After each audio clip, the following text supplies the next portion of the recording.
초기 창업자시군요. 시제품 제작 지원 시 업체를 선정해 주나요? 라고 얘기했는데, 오케이, 알겠습니다. 네, 창업보육센터를 어떤 식으로 우리가 보통 활용이 되냐면, 기본적으로 이제 이렇게 보육센터를 영어로 이제 BI죠. 비즈니스 인큐베이션 센터로 이제 하게 되는데, 창업보육센터에 입주하게 되면, 무엇이 유리한가? 이런 쪽으로 이렇게 아마 질문을 하신 것 같아요. 시제품 제작 지원이라던가 정부 지원 사업에서 특히 이제 결국에는 내년도 자금 선정 시 유리한가?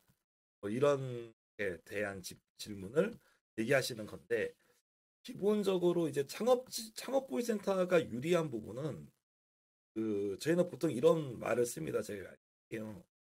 말은 안으로 아무래도 이건 있습니다. 만약에 여러분이 속한 창업보이센터에서 이 창업보이센터의 이 기관 명의로 기관의 명의로 어떤 지원 사업을 합니다. 어떤 지원 사업을 하고 그 지원 사업이 초기 창업 패키지일 수도 있고 아니면 다른 사업들일 수도 있어요. 이제 창조경제혁신센터나 이런 사업, 혁신센터 같은 경우 다른 사업들이 있는데 기관 명의 이렇게 지원 사업을 할 때 아무래도 정보를 먼저 확인할 수 있죠. 그리고 이거 관련된 담당 매니저를 뭐 바로 만날 수가 있어. 만나서 이렇게 궁금한 것들 물어보고 그런 거 할 수도 있고 또 이제 선배 기업을 만날 수가 있죠. 아무래도 실제로 보유센터에 그러니까 이게 뭐냐면 공식적으로 얘기하게 되면 창업 보유센터에 입주한다고 해가지고 그 시제품 제작 지원에 무조건 선정이 되냐? 그러면은 무조건 선정되는 건 아닙니다. 무조건 선정된다고 보기는 좀 어려워요. 어떻게 보면은 보육센터 내 기본적으로는 이제 어떤 사업이든 간에 심사를 거쳐서 지원을 하도록 되어 있죠. 근데 이제 심사를 거쳐서 지원하도록 돼 있는데 소액이 있습니다. 소액 50만 원에서 1000만 원 뭐 이 정도이죠. 소액 정도. 소액 지원 같은 경우는 BI 출신 BI 지원 사업에서 출신자들이 선정될 가능성이 매우 높죠. 소액 지원. 그런데 좀 금액이 큰 것들, 고액, 한 5천 이상 뭐 이런 식으로 뭐 이런 고액 지원 사업들, 한 3천 이상만 돼도 고액이라고 할 것 같아요. 이런 고액 지원 사업들 같은 경우는 창업보이센터에 입주했다고만은 줄 수는 없어요. 왜 그러냐면 그 메커니즘, 그러니까 물론 이제 입주해가지고 약간 좋을 수는 있습니다. 근데 고액일수록 어떻게 보면 보이센터에 있다고 해서 메리트는 떨어지게 되고 소액은 좀 올라가게 된다. 약간 그런 느낌을 좀 보일 수가 있어요. 왜냐하면 실제로 이제 BI 센터별로 그거는 정책적인 차이들이 있는데 어떤 BI 센터 같은 경우는 그냥 입주하면 웬만하면 돈을 다 주는 그런 상황이 있고 반대로 이제 좀 대형 BI 같은 경우는 입주자들이 많은 거야. 그러니까 이제 지원금은 이제 뭐 50개사밖에 못 주는데 입주자가 100개면 어떡해요. 그럼 그 안에서도 경쟁을 해야겠죠. 그렇죠. 그렇죠. 경쟁을 해야 되고 그리고 트렌드 같은 게 있습니다. 뭐냐면 시제품 제작비나 뭐 이런 걸 사업비를 지원을 해도 어떤 BI 같은 경우는 소액으로 n분의 1로 나눠주는 사업들이 있고 그러니까 예를 들어 가지고 100만 원씩 10개 기업들한테 주는 거 이런 음, 식으로. 근데 어떤 회사는 야 그렇게 쪼잔하게 100만 원 받아봤자 사업에 무슨 큰 도움이 되겠냐. 그렇죠. 그냥 1000만 원씩 2개 기업 팍팍 해주고 8개 기업 굶어라. 10개 입주사가 있을 때. 그런 식의 메커니즘으로 이렇게 흘러갈 수가 있거든요. 그러니까 어떻게 보면은 그 약간 상황이나 환경에 따라서 조금 달라질 수가 있어요. 하지만 전체적으로 만약에 저보고 그럼 창업보이센터에 내가 들어가는 게 나을까를 한다면 저는 들어갑니다. 가능하면 가시라고 말씀을 좀 드리고 싶어요. 왜냐하면 창업보이센터에 들어가 있다 보면 아까 말씀드린 것처럼 내가 이것 때문에 100% 선정된다고 얘기할 수는 없어요. 그리고 100% 선정하는 것도 문제야. 그러면은 뭐 음, 그잖아요. 그러면 외부에서 지원하는 사람들은 음, 열받는 거지. 그래서 어쨌거나 기본적으로는 공정한 심사를 통해서 하게 돼 있지만 하지만 이제 이 창업보호센터를 운영하는 기관이 어떤 사업을 냈을 때 그 사업에 대해서 적어도 빠르게 정보 습득이 가능하고 보통 그 BI 센터에는 그 사업을 받았던 선배 기업들이 그럼 아무래도 내가 정보에 빠르잖아요. 그러면 이제 무엇을 포인트로 준비해야 되고 어떤 일이 있는지 그걸 있을 수가 있어요. 근데 우리나라 창업 자금이 큰 문제점이 뭐죠? 정보가 안 돈다는 거예요. 어떻게 보면 여러분 저희도 이번에 여기서 만드는 이 드림워커 사이트에서도 보셨을지 모르겠지만 별건 없어요. 그래서 이제 지원 사업을 평가할 수 있는 기능, 그리고 여기서 댓글 나누는 기능, 이렇게 기능들을 넣어놨지만 그 이유가 뭐냐면 작더라도 정보를 조금 공유를 해보자 라는 그런 의미가 있는 거죠.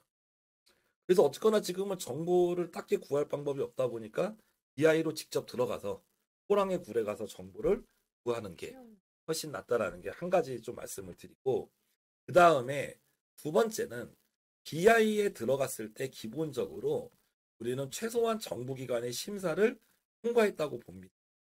그러니까 예를 들어서 지현 씨가 네. 집에서 창업을 하고 네. 저는 BI에서 창업을 했어요. 네. 그죠? 저는 창업보이센터에서 네. 창업을 했어. 그러면 네.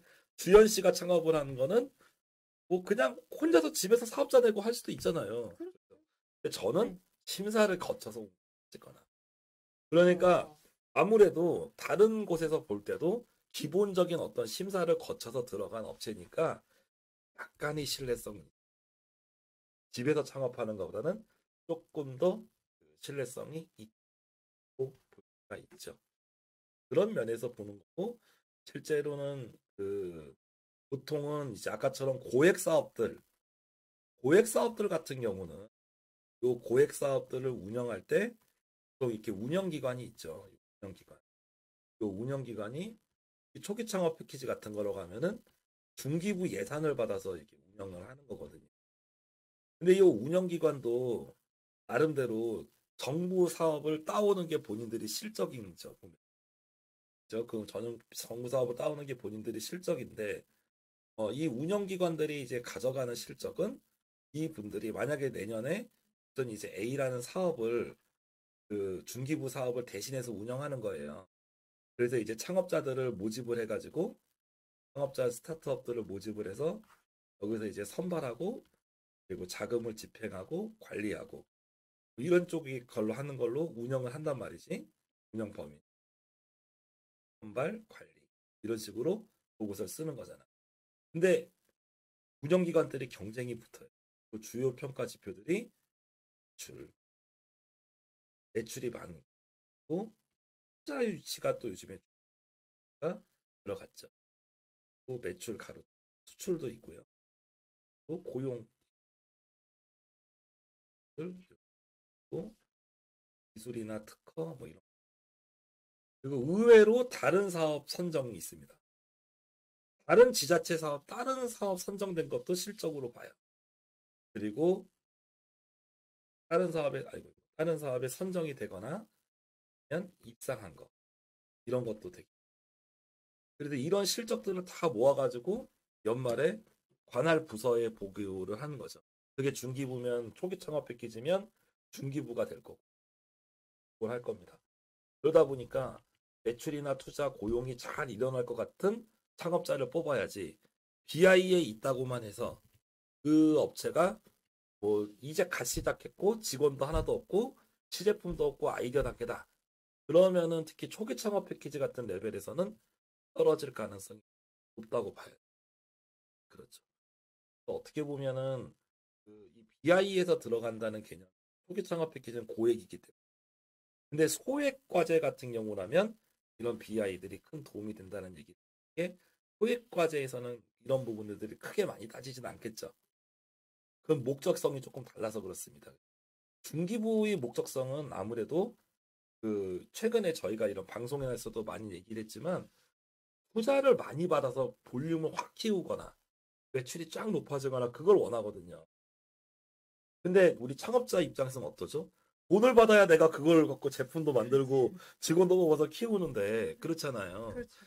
근데 이제 많은 기관들이 4차 산업이나 이런 쪽을 많이 희망을 하고 그러다 보니까 실제로 좀 미스매치 되는 부분들이 있죠.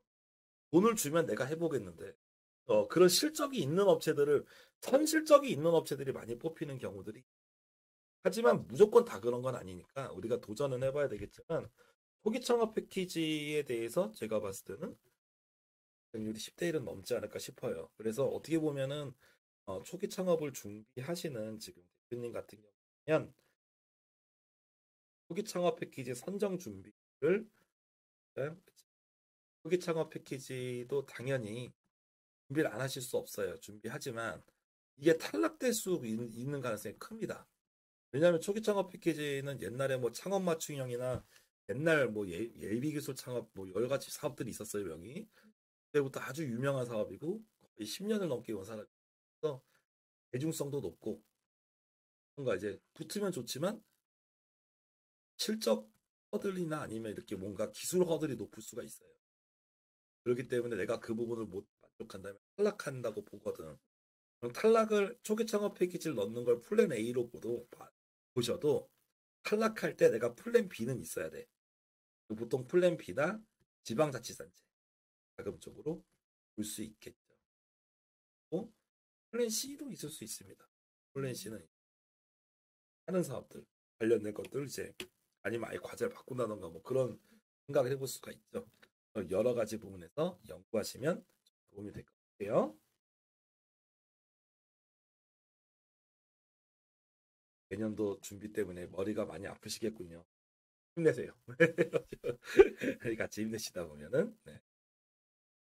이렇게 됩니다. 스타트업에게 도움이 되는 다양한 정보를 제공해드리고 있습니다. 좋아요와 구독, 알림 설정해 주시면 큰 도움이 됩니다. 더욱 자세한 정보는 네이버 카페 창업자금연구소를 확인해 주세요.